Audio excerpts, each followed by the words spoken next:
President Obama was front and center today calling for nationwide reform 4 weeks to the day before Arizona's tough new immigration law is set to take effect.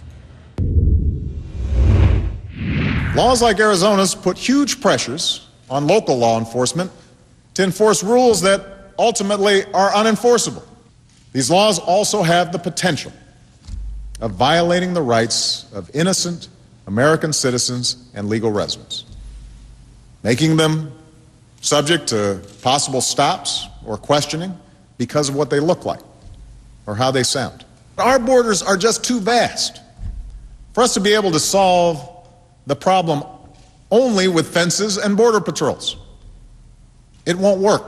Our borders will not be secure as long as our limited resources are devoted to not only stopping gangs and potential terrorists, but also the hundreds of thousands who attempt to cross each year simply to find work.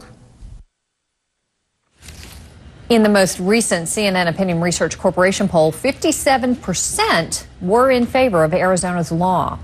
The president's speech was wide-ranging, addressing everything from the importance of immigrants in American history to the frustration that many people feel with a system he called, quote, fundamentally broken.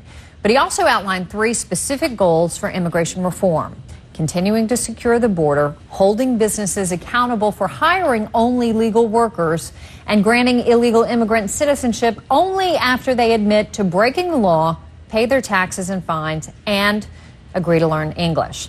Well, joining us now, 2 men at the forefront of the immigration issue and the debate, Illinois Congressman Luis Gutierrez and former Arizona Congressman and current candidate for Senate, J.D. Hayworth, joining us as well. Gentlemen, welcome to both of you. Congressman Gutierrez, I know that you and other members of the Hispanic caucus met with the president this week to talk about this issue. Listening to him today, were you satisfied with what he said? Yeah, I think it was a good framework, making sure that we understand that the people who live along the border want to secure that border. We're sensitive to that issue. It's an important one to him. But also stressing the fact that simply, like I got here to Congress in '93, Campbell, and there were 5,000 Border Patrol agents. There's 20,000 today. We can put more Border Patrol agents. That in and of itself isn't going to settle the problem. We've got to segregate those drug dealers and gang members who cross the border to do harm from those who are coming in search of work. And one of the ways to do that is to make sure that employers don't hire them and that there's stiff sanctions against them, and making an orderly process of our immigration so we can supply the needs that we have. That way we can have internal security at our border. And I think that 1070 and the Arizona law is a loud clarion call to all of us to say, let the federal government take responsibility over what is clearly, Campbell, a federal issue. All right, Mr. Hayworth, before I let you respond on this, let me play a little bit of what the president today said, because he did speak directly to Republicans in his remarks. Let's listen. Reform that brings accountability to our immigration system cannot pass without Republican votes. That is the political and mathematical reality. The only way to reduce the risk that this effort will again falter because of politics is if members of both parties are willing to take responsibility for solving this problem once and for all. So, Congressman Hayworth, if you're elected to the Senate this November, would a bill that tackles the 3 things that the president spoke about today get your vote? And explain why or why not. Well, first of all, Campbell, I should note a lot of unhappy people here in Arizona. The unhappiest Arizonan is John McCain, who was singled out by President Obama and as the president waxed nostalgic for the amnesty bill that he and John McCain and Ted Kennedy sponsored a few years ago. No, the fact is, I do not believe in amnesty. But just to be clear, Senator McCain's changed his position. I know, but I just want to be clear for our audience. Senator McCain has taken a very different position from then today. But go ahead. Oh, yes, he has taken a very different position. And as his best friend Lindsey Graham said, Mr. McCain is taking a different position precisely because he's got a vigorous challenge in this primary, a primary I'm going to win because I'm opposed to amnesty. And what Mr. Obama offered today was simply a repackaged amnesty speech, very similar to the speech that George W. Bush gave about a half decade ago. The same talk and the same false pathway to citizenship. Because Yes. what he's saying is that these illegal immigrants would be granted citizenship again only after they admitted to breaking the law, that they paid any taxes, fines associated with that, and that they agree to learn English. So Yeah, does that meet your criteria?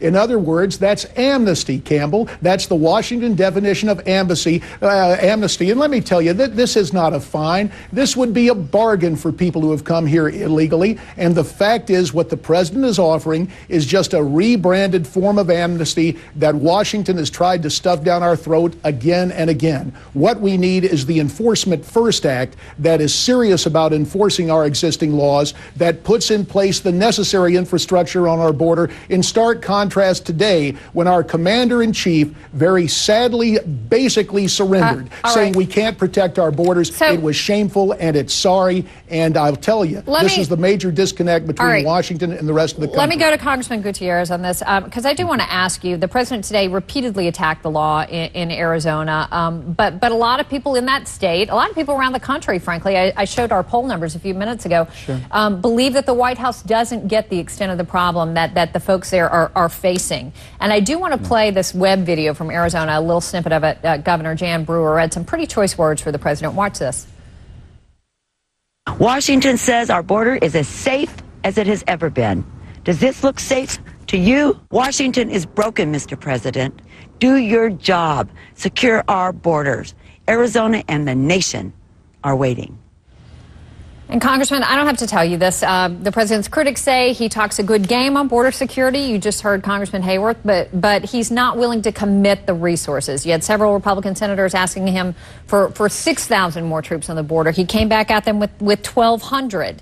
What can he do to address those concerns that they raise? And I think that's what we're trying to do, and I think that's what the president began excellently to do today, quite honestly, Campbell. Okay, let's think about it, Campbell. When I got to Congress in '93, there were 5,000 Border Patrol agents. There are 20,000 today. We're spending billions of dollars more on fences on the border. We're putting more ICE agents on the border. The president said he's going to send 1,200, and there's $600 million today in the budget for more Border Patrol enforcement. But, Campbell, it just seems that no matter how much money and Border Patrol agents you throw at the problem, there are people who just keep saying no. And what the president, I think, attempted to do today was to reach out to the 10, 11 Republicans, some of them, including John McCain and others, and Lindsey Graham and former President Bush, who did a great job, and say, can't we leave politics aside and really address the issue? And, you know, Campbell, I think if we listen to the complete context of the president's speech, he did say there's a problem that we should listen to from the people of Arizona. But what he said, he doesn't think it's the solution, and he wants a holistic solution. Okay. And I think most American people agree with me. I'm going to run out of time because you're both politicians and you both filibuster just a little bit. But sorry, Congressman Campbell. Hayworth, I do want you to respond to this because he is making a fair point there, and the president did today. You can't ignore the numbers. There has been a massive increase in security on the border compared to how it was a few years ago. Well, just understand what the president did in terms of National Guardsmen on the Gulf, 17,500. When it comes to our borders, some 1,500. I believe you're going to have to put the standing military on our border and get serious. And instead of today declaring surrender, which is what the president did, we better start protecting our borders for our national security and for our economic security. Congressman Gutierrez, Congressman Hayworth, I really appreciate your time tonight, gentlemen. Thank you both. Thank you so much, Campbell.